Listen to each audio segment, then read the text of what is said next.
Imagine akatoudzwa nemaroja ainge achibva pamba apa kuti mai mumba umu hamugariki, but semunhu ainge ari desperate manje aida imba uku anga abviswa anga adzingwa kwaailoja akutonzi mimi toda kuti mubude pano, anga asina option than kutora imba iyi. Asi chaasina kuziva manje ndechekuti paari kupinda mumba umu ari kupinza mhuri yake kubva kune mwana mucheche kusvika kune musikana muhombe muna Taisireva.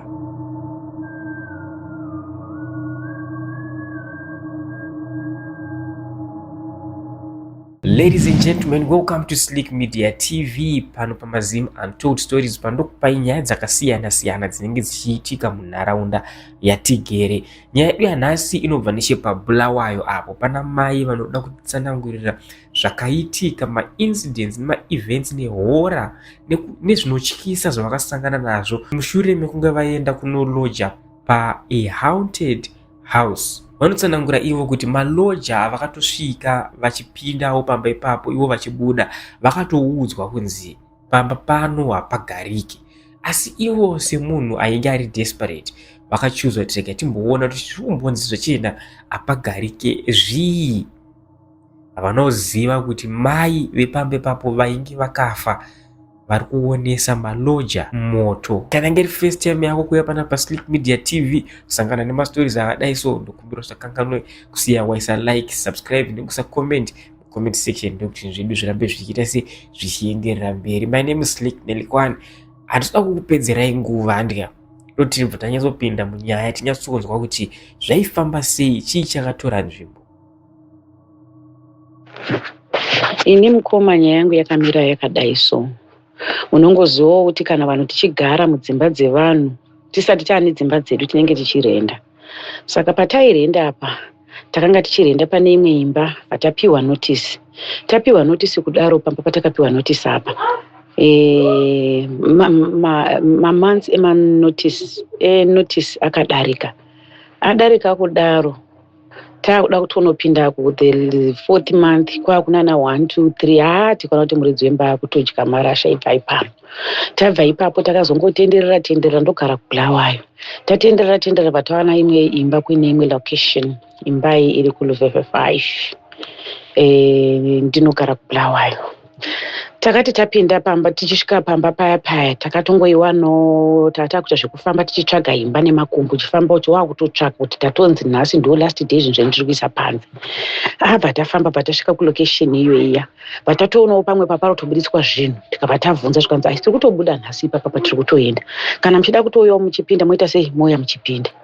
Tikati isusu totoda kuya tichipinda muri kupedza kututa nguwai, zvikanzi kuma 12 1 tinenge tapedza. Apa tadzokera kunoudza varidzi wemba kwatanga tichigara taiwa imba taiwana tichabudawo kuma past 1 masikati musachatipopotera.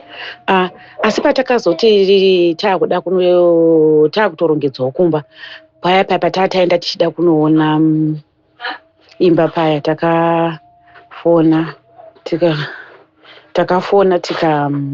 akatifonera akati isusu takuenda chiuya tikupai maki. Pataenda patasvika kumba kwasvikanzi asi oi maki asi pana papagariki. Hapagariki atakutodzwa kuti hapagariki isusu kuti kwatata toda kubuda tatatooneka.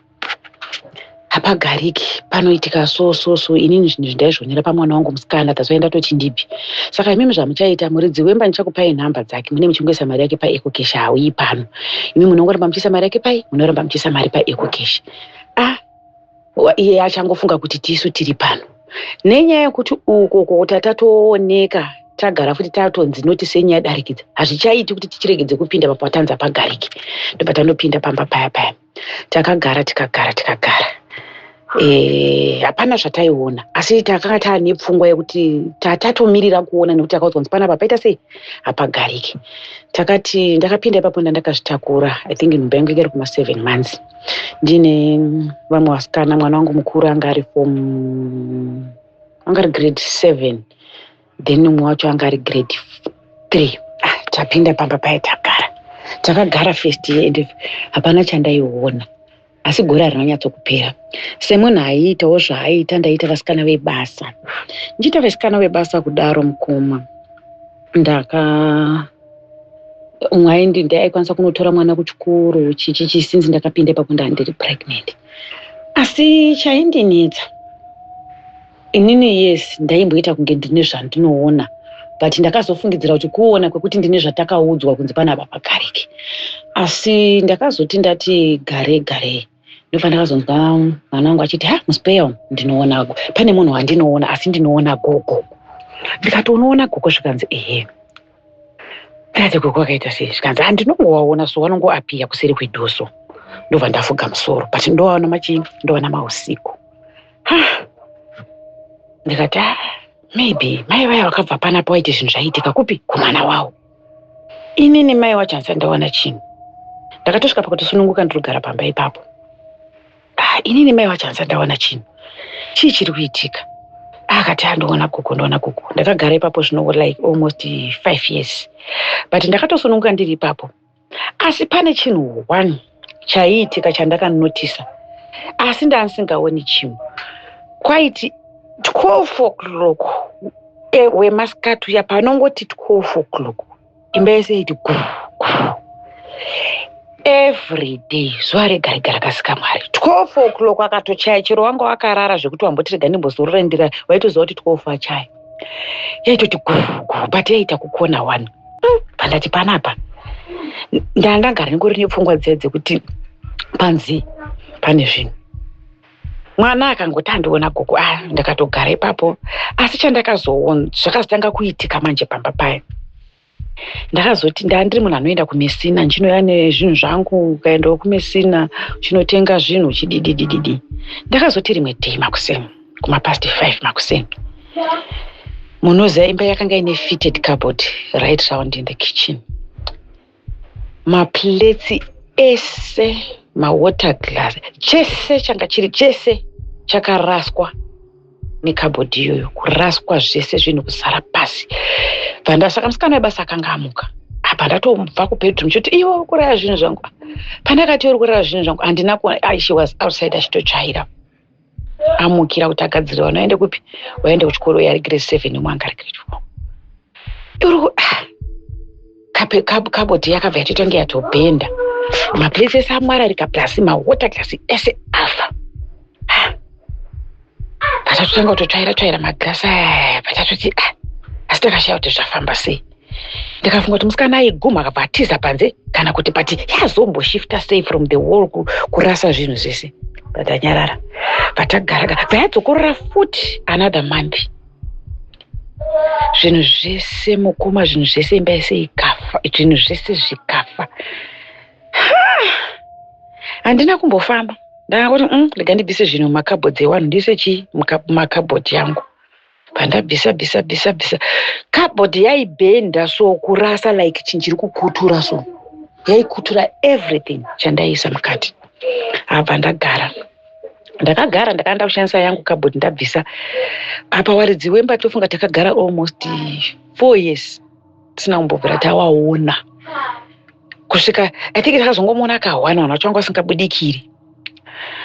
Ndatozosunuka chimwana changu chimukomana chiya chazokura. Since ndakapinda ndine nhombo chakatanga kuti ndakanga ndane umwe musikana ndaigara naye. Musikana iye akagara for a long time because akaya mwana ari kuma 8 months akazobva mwana akuma 3 years 4 years. Saka mwana akanga kutanga kutaura. But taiti guya uya wa 12 uyaita every time. Aita wanga asingambomushaya. Ndobva so tirimwe day takutodya tinodya kuma 6 mostly half 6 quarter to 7 manero. Saka ina handina kuziva kuti kuitika kwese kwaitika zvinhu paya yanga itoriwo chisaini yekuti tiita sei tizive kuti panapa pari danger.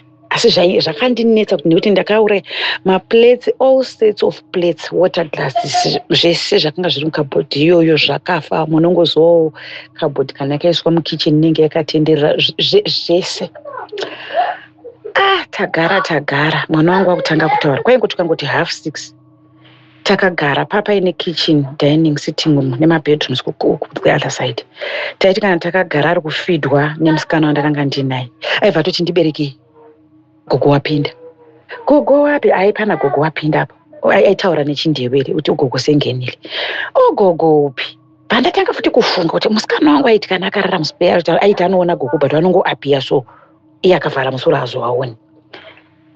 Vatagara mukoma every day 12 o'clock gu aiitika iye aiti guku, then 6:30 pakungodyiwa chete. Mwana aibva ati ndibereke ndakutya gogo wapinda ndakusengisapo gogo losengendele endlini. Gogo ava vapinda mumba ndakutya. Ndikati mwana ari kunyanya kuonei chirubva chatyisa. Inini manje handisina, inini ndiri kuziva nekuti patakapinda imba takapinda tiri desperate. Takatozoudzwa takutopiwa makiyi kuti hapagariki kwatanga tiri kubva tatooneka. Pandasiya zvakadaro. Zvatanga kundinetsa mwana gogo mwana akazviita for almost 6 months. Achingoti ndiri kuona gogo. Dzimwe nguva vatoti takatogara kuti ugogo sengenile awanda kuseri kwedhoo. Gogo wapinda wanda kuseri kwedhoo. Dzimwe nguva vatoti ndibereke ndikutya gogo wari kuipoti wapinda mubathroom. But inini ndasingawaoni gogo waiwai. Pakazoitika rimwe day ndakati ndakarara so mubedroom.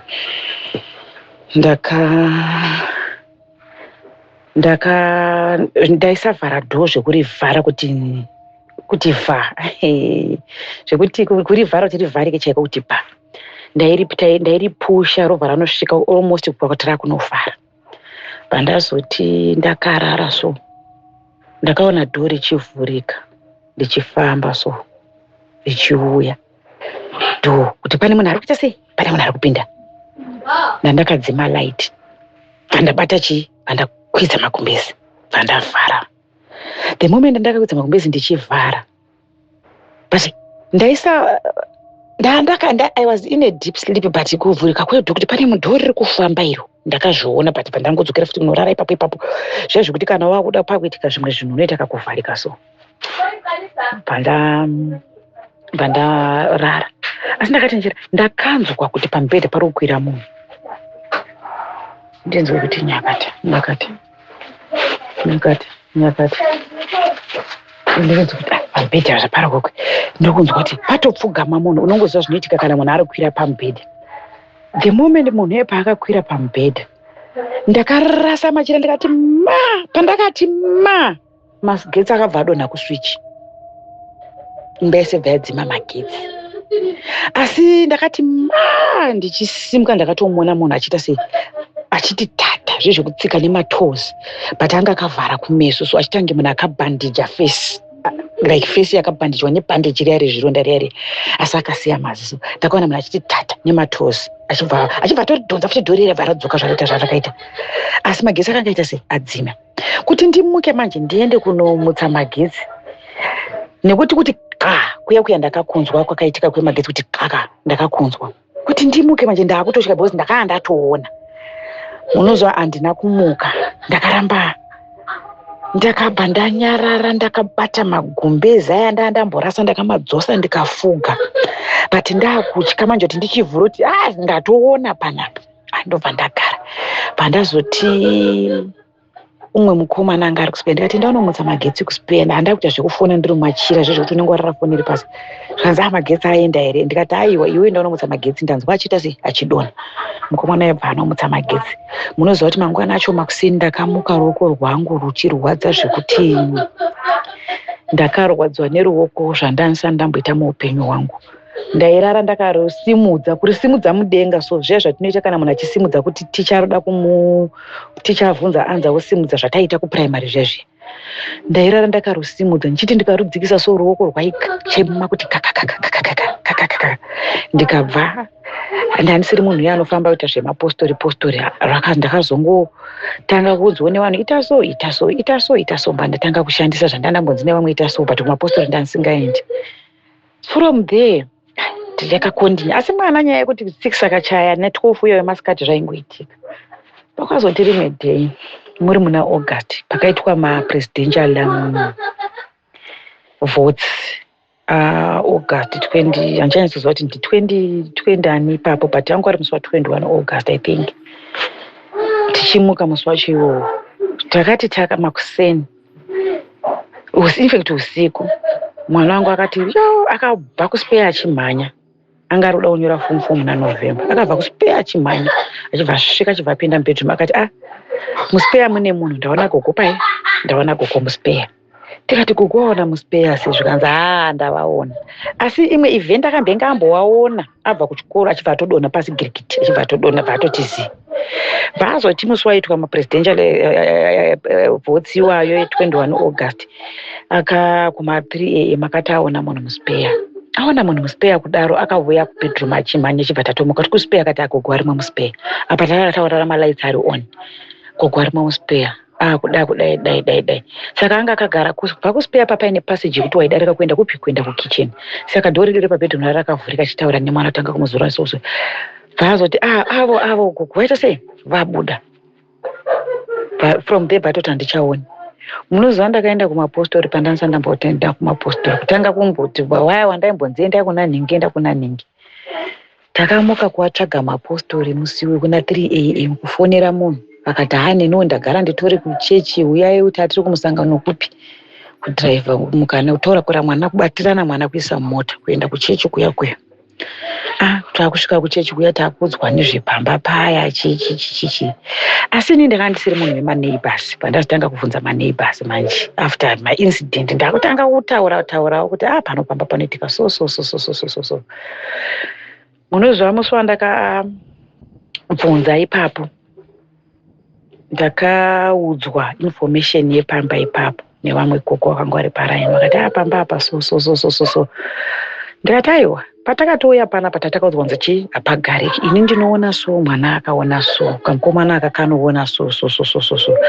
Ini ndakatomboitirwa neincident yekuti so. Pandataura incident yangu yekuti ndakaona pakapinda munhu mubedroom akakwira pamubhedha malights akadzima ndikaisa zvinhu zvangu mukabhodhi zvinhu zvinoraswa. Kabhodhi yairasa yega kuti zvinhu zvorasika. Ndatovaudza gogo vai. Vakati dai matsvaga chii? Matsvaga imba. Hapa kuzonotsvaga imba zvakanga zvahwesi. Ini chipoko ndochiziva chipoko chacho. Ndakatonga musi ndangoti idzo nguva dzinedzi dzekumapast 6 to 7 PM. Ndakati ndichida kunotora washing line. Ndiri normal. Maziso angu ari right. Pasina kuti ndamborara ndikamuka ndiri confused. Ndakaona pasi so pachiumburuka marasha. Manzi pachiumburuka marasha achifamba achivhururu. Marasha achitofamba. Ndichitombaona kuti marasha kai. Asi marasha ari kufamba. Saka ina ndakuziva kuti chipoko. Handina kuziva kuti chi. Asi takanga takurelata zvandaiudzwa navanhu kunzi chipoko chinoita marasha yamwe wakati chinoita moto. But chipoko ichi chirasha iroro. Rasha iroro rakatofamba kubva padhoo rikafamba ndikatomatarisa marasha nemaziso angu naked eye raMwari rechokwadi ziso. Ndikatoona marasha rotoumburuka ayo atokona atoenda uko. Munoziva ndakangonanirwa magumbezi ndikapinda mumbana munhu wandakaudza kuti ndaonei panze. Ndaakutya manje kuti ndichitaura kuti panze ndaita sei ndaonei because mwana wangu akamboona akadzimara akati achaoni. Paakamboti ndaona gogo kudidididi vabuda vakutiza. Mwana wangu akazodzimara kuti iye maziso achatooni totally. Tikangoenda tikanonamatirwa. Asi musi wandakaona marasha ini ndakamaona mukoma marasha anofamba achiumburuka so marasha but zviri zvimarasha like zviri kuenda nemhepo. Ameno kana nchiti kuumburuka like kuti zvichifamba so asi zviri zvimarasha zvingotenderera zvitotena zvitoenda so nedirection. Ndakashati marasha chipoko munoziva kuti kana vanhu tichitsvaga dzimba dzekugara ngatinamatei toziva kuti pamba patiri kupinda apa kana pasingagariki tisangowira. Takapinda imba yaiitika zvinhu so yaiitika zvinhu kuti waitoziva kuti 12 o'clock achaya waitoziva kuti mwana aitokutaura kuti gogo wapinda.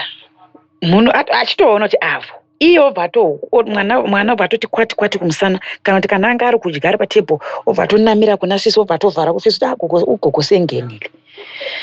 Munoziva kuti ipapo mukoma ndakabva ndazotiregai nditsvake imba. Wakamboona kuti ukatsvaka imba uri pamba pari kukutambudza imba huiwani. ndakaitsvaga imba ndakuzotanga kudzwa nevanhu vemuraini dzai ipapo, vanhu vanogara ipapo zvaidai, mai veipapo vanomuka chipoko ndo vanouya pamba pavo. Mai veipapo vakanga vachizodai havadi kuti imba yavo igarwe asi vana vari kuigarisa vanhu by force. Ndakagara imba iyoyo for 5 years but handina one day randakati ndaona landlord.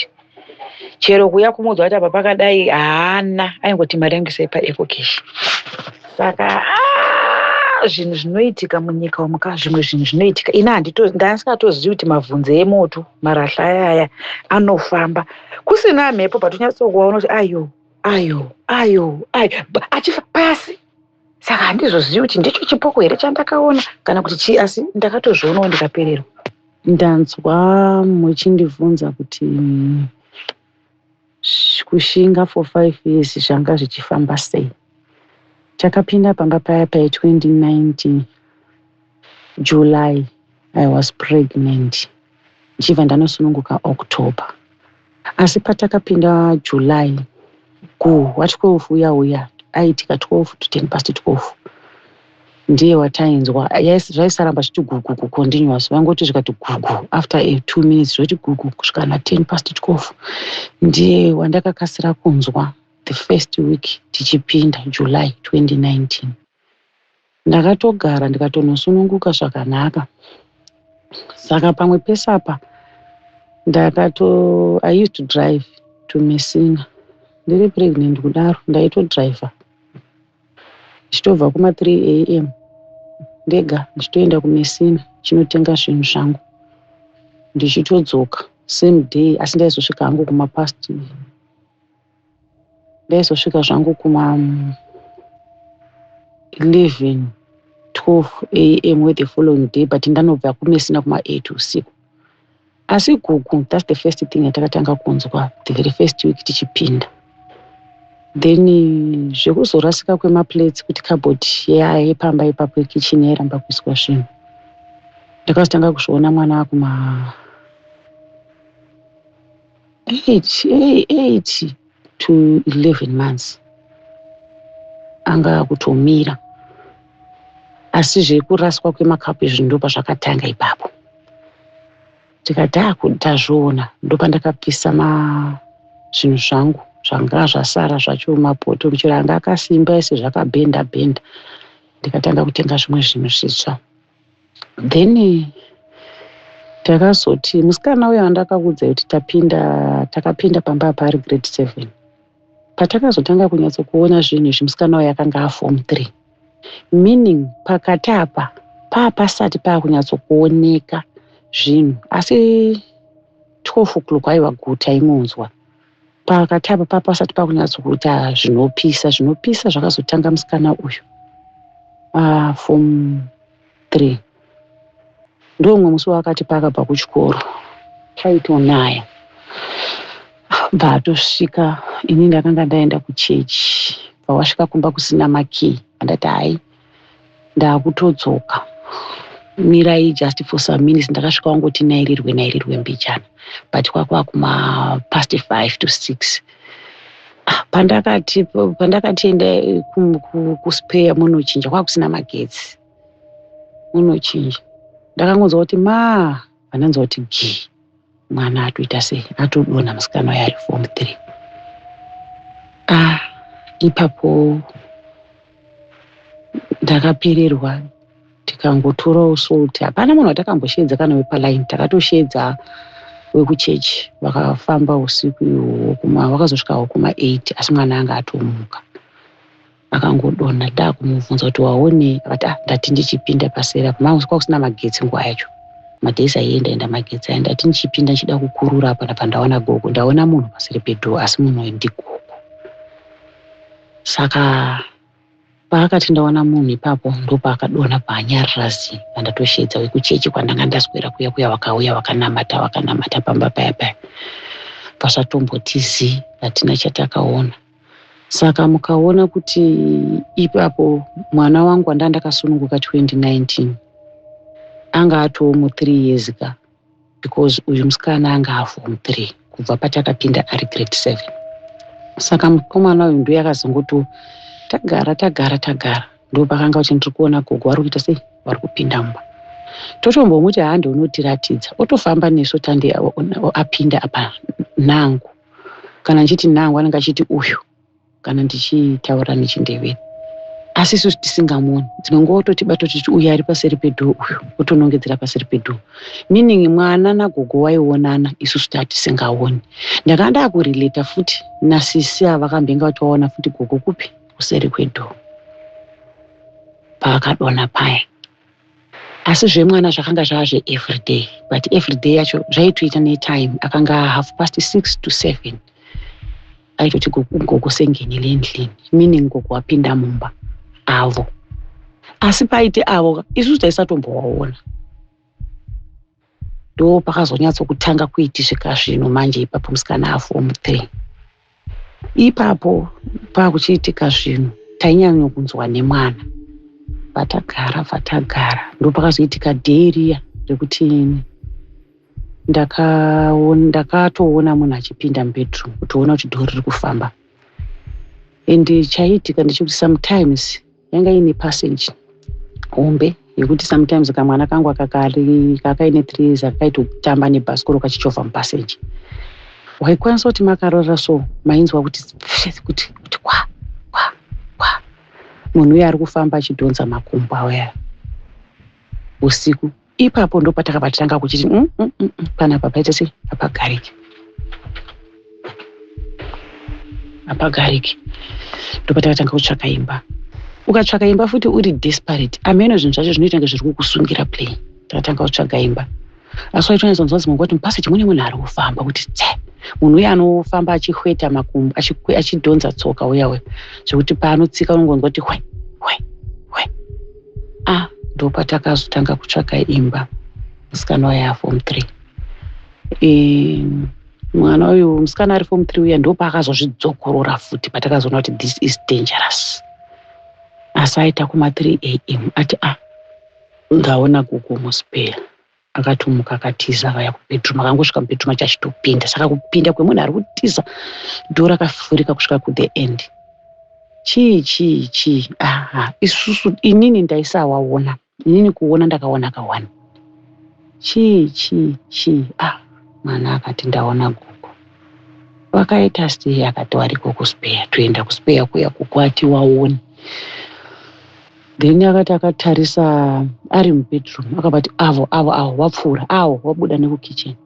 Hatina kuwaona, meaning zvinhu zvaka zvakuonekwa nemusikana wangu mukuru nemwana wangu uyanga ine 3 years. Mukapanzwa muchindibvunza muchiti mwana akazorapwa akapora here? Takanga tine manhamba taingonzwa mukutaura kwaunenge uchiita nevanhu kuti pamba apa panoitika so. Oi nhamba dzanhingi anobatsira, oi nhanga dzanhingi anobatsira. Ndo patakazoti now we need help. Ndakatora foni ndikafona nhamba dzemunhu iye ndisingadzizivi. Ndikawafonera baba ivo vakati titori kumusangano kugomo rekusaidi kwakati. Takakemba kuno for 1 week. Tiri kunamatira izvi zvinhu zvenyika zvida kuita sei, zvida kuitwa izvi kuti zviita sei zvikuzofamba zvakanaka. Saka directions aakatipa takatagara edu tichiaziwa but taizongotirasikeyi takuda kunosvika kwekupedzisira. Ndobva tatobatirana mwana kumubata ake kuzvezve kuti sinzi anga kuti haachaoni. Tatomisa mumota, torivisa mota kuenda nemwana. Tazosvika kuendi pandainatsoziva kugumira kwacho ndichivaudza baba kuti ndasvika pakati.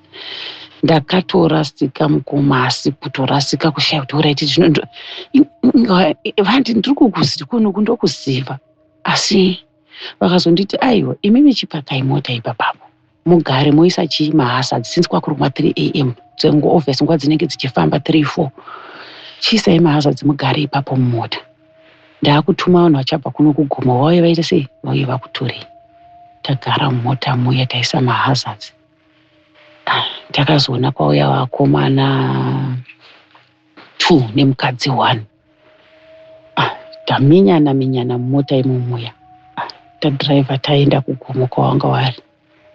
tasvika. Ini ndiri kungobvunza mwana kuti uri kuona here? Akati handina chandiri kuona. Wakuona here? Handina chandiri kuona. Tasvika paya. Tasvika zvikanzi chiuyai nemwana. Takatosvika tikabva tatosheedzerwa vamwe vakuru vanga vari ipapo vainamata. Nekuti anga ari machechi anga akasangana.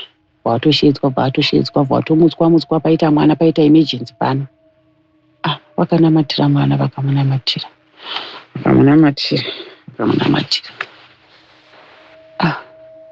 Tikanzi endai munotenga munamato. Chakati unongozivawo kana waenda kumapostori. Mutori nekalisti kaunopiwa. Tikadhiraivha tikadzokera kutauni. Kwakwatoo makuseni. Tikarayirwa pekunotenga zvinhu, tikanotenga zvinhu. Tikadzoka nemwana, akaitirwa munamato. Wakati handei nemikumba kwenyu, tinokuitirai zvekudzinga mhepo. Wakudzingirwa mhepo kapamba pasiri pako. Tikangoitirwa munamato pamba ipo paya. Zvamboti nyarei, but takanga taakutotsvaka imba.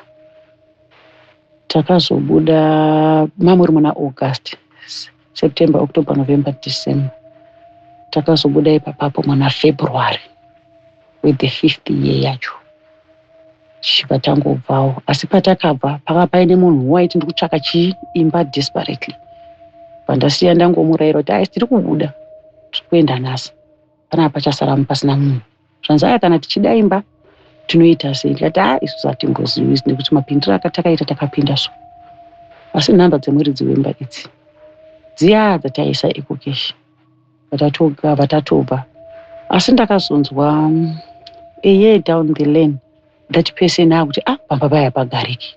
Nekuti iye ndiye akazosara achigara ipapo ataurirana nemuridzi wemba. Isusu takati tamufonera tamuudza kuti tobuda nhasi chichita kunogara imba yamainini kune imwe location. Asi pane vanhu vari kuda imba tawapa nhamba dzenyu. Ndokuzotaurana nawo kwavakaita. Vakazonopinda. Vakazogara. Semunhu andaizivawo zvezvo kungoti wanga wangomuzivawo. Takazonzwa wangu kuti pamba paya. Asi mwana akanamatirwa akasoma. Musiwo ndedependent. Tikazonzwa kuti ndakuona. Ndakazogara pasi manje mukoma nagogo waya. Kunditi tsvagai imba. Ndikati agogo tiri kutsvaka. Gogo avo mwana wavo celebrity. I think ndikataura kuti celebrity which area. Vanhu vekuno kuBulawayo vanobva vatowaziva. So I'm not going to mention that. Mwana wavo celebrity. So ndo wakazondudza wakati mwanangu, shirega ndikuudze. Nesuwo zvinototinetsa kuti pakafa mai apa. Wana wacho wese hapana mwana anouya ipapo. And for sure hapana mwana aiuya ipapo. Ndakagara ipapo. I think ndakangoona mukomana wacho anga ine nhamba dzeEcocash, wataisira Ecocash. Auya panhamo yepa opposite. Paine the other guy wawanga wakakura nawo wese anga ashaya. Ende ndakangomuona zvekumhanya zvo. Saka zvekuti even ndikasangana naye, ndaiti ndikatosangana kuri kunzi ndasangana naye ndasingatomuzivi. Even ndikasangana naye right now ndandimuzivi. Because akasvika ari munhu ari kumhanya, wana kutobuda, wakutoenda kumakuwa, ndangoti ndikugurisei, ndichabva ndazoya ndichizonzwa nezvepanopamba goni. So gogo wakazondudza wakati aiwa, mai ava, life yamai ava yanga yakafamba so. Mai ava vakazorambana nemurume. Varambana nemurume, vana vese vakaenda kusaidhi ramai. Waenda kusaidhi ramai, wana debai, in fact, imba yakanga iri yavo vese na mai nababa. But vana vakazotenga baba out of the house, imba yakasara iri yamai. Nekuti vana vakanga vakura, vana vakatanga kugara nzvimbo dzakasiyana, some of them out of the country, some in Harare, some wakutozviitira upenyu hwavo. Saka mai ava vakatanga kugara pamba apa vari ega here namainini vavo. Ndakaudzwa location yamainini wacho kwavaigara. Saka vana ava mai ava vakazorwara. Warwara mai ava vakatorwa a friend, like zvinoitika kuti let's say vana mai tadhifosa nababa wasirwa wana. I think pakuzochengeta wana apa vakasanganawo nezvavakasangana nazvo zvekurwara izvi. Saka mai vari kunzi vakazorwara, but vana vanga vatokura, vamwe va out of the country, nana South Africa, vamwe vari kupi vamwe vakuzvishandira kwavari. Mai vari kunzi vakazorwara. Varwara kudaro vakatorwa nebest friend yavo. Best friend yavo yakanga ichigara uchazivei Chiredzi, something like that. Ndobva wachindochengetwa nebest friend yavo kuChiredzi vachirwara kudaro. Wachibviswa pamba paya patati tichigara. Hanzi vakarwara vakasvika mukushaya. Wasvika mukushaya kudaro, hanzi vachirwara kudaro, waingoudza shamwari yavo kuti dai makwanisa machindiendesa kupi, mandiendesa kumba kwangu, muudze, uyai muudze vana vangu vanditori ndimbosvika kumba kwangu. Semunhu aida pai, aida pamba pake. It was a very nice house. Inga yakanaka, but yakazotanga kungotsakarawo zvayo nekushaya attention. Saka vana zvakaratidzika kuti nekuti vana vacho unongozovana kana vamwe watanga upenyu hwavo kashoma kuti wazotange kudzoka kwawakabva. Saka mai vayanzi vakasvika pakushaya vari kushamwari yavo kuChiredzi. Vakatodzokawo soko mulaini kuti mai vave apa vaita sei, vashaya. Vashaikira kupi? Vashayikira kuChiredzi. Ndaakuudzwa manje neneighbor akutanga kufungawo kuti maybe ndizvo zviri kukonzeresa, nekuti iye aiti taizvinzwa kune vamwe waipinda ipapo waikwanisa kubudikira vachitaura. Saka zvimwe zvinhu zvinonetsa kubhipifa nekuti unenge usingazivi kuti zviri kuonekwa neivavo chete here kana kuti vamwe havazvioni. Saka hanzi mai vaya vakazonzi bhodhi yakauya Bulawayo payasvikira kuPhala. Vanhu vakatopiwa order kunzi aiwa bhodhi yamadhava iri kudarika ichienda kuCholocho, havasi kuunzwa kumba. Saka vanhu vada kuvaona vauye kuPhala musi mangwana here, bhodhi ichisimuka makuseni ichienda kuCholocho.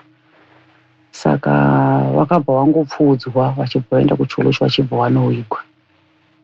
Saka vaiti ivo vari kufunga kuti semunhu akanga achida kumbouya kumba kwake, semunhu aida pamba pake, ndemunhu ari kudzoka pamba pake. Gogwa vari kudzoka pamba pavo. Kudzoka waidzoka koma kudzoka kuti mwe kudzoka chaiko waidzoka vachiita zvavaiita, meaning kuti waitokwanisa kutoramba kuti handidi kushandisirwa zvinhu zvangu like izvo zvekuti cupboard iri fitted woti ndirongedzere maplates. Kudzoka waidzoka. Saka waidzoka neimwe nzira yawaidzoka nayo inova ndo yaizoonekwa nesu isusu vanhu takazopinda tichigara. Asi zvinhu zvaitangira wana ndiwo waitanga kuona, nekuti watakateera vachibuda isusu wakati tatadza kugara mwana wangu musikana zviri kuita so. Saka takangoti aiwa ndo vanenge vaine zvinhu, vane zvinhu zvavo ndo saka vari kudaro, but zvakazoti atakawo. Ende akanditeera wacho zvakamuatakawo. Ladies and gentlemen, zvakaoma. Unoona kana munhu achitsanangura nyaya soka unogona kufunga kuti ifiction, yet zviri zvinhu zvaitoitika. Uchizvinzwa zvichitaurwa nevamwe, zvinhu zvinoita kunge munhu akutaura movie, vamwe vanobva vatakutaura African movie, but zvinhu zvinenge zvichitoitika. Pachinoshamisa ndechekuti mai vachipinda and vanopiwa a warning, alright, ombotirega timboona, then vapinda kudaro vogara time yese yavagara zvinhu zvacho soka zvichingoitika, and then you keep on ignoring kusvika vana vazosvika pakudai so. Pachina ndofunga mweya wacho unenge watoputira. Just imagine kuti munhu akutaura kuti taitoenda kunotsvaga dzimba, but dzimba dzanza kusawanika. So chii chakuitika? What do you think in the comment section? Kuti mufi anogona kutofa achiti zvinhu zvangu handidi kuti zvibatwe, zvotoregedza kutozobatwa zveshuwa. Zvakaoma. Anyway, this is Slick Media TV pano paMazim Untold Stories. My name is Slick Nelikwan. Kana wanga wanakirwa nenyaya inoika, thumbs up andika ovawatudza iwo kuti unofungawo kuti kudiko nenyaya iyi. Kana une nyaya yako yokuti unozoda kutibata, unoda kusharewo nemhuri yeZimbabwe, usakanganwa kutibata pa 0777 448 050 0777 448 050. Unouya kuWhatsApp obva wanditumira voice note nyangwe rikareba zvakaita sei. Haina ndava, toda kunzwa nyaya yenyu kuti zvakambonyatsofamba sei, zvii zviri kuitika, tidzidzisane vanhu vagare vachiziva zvinenge zvichiitika. Until next time, I am out. Kozvaza.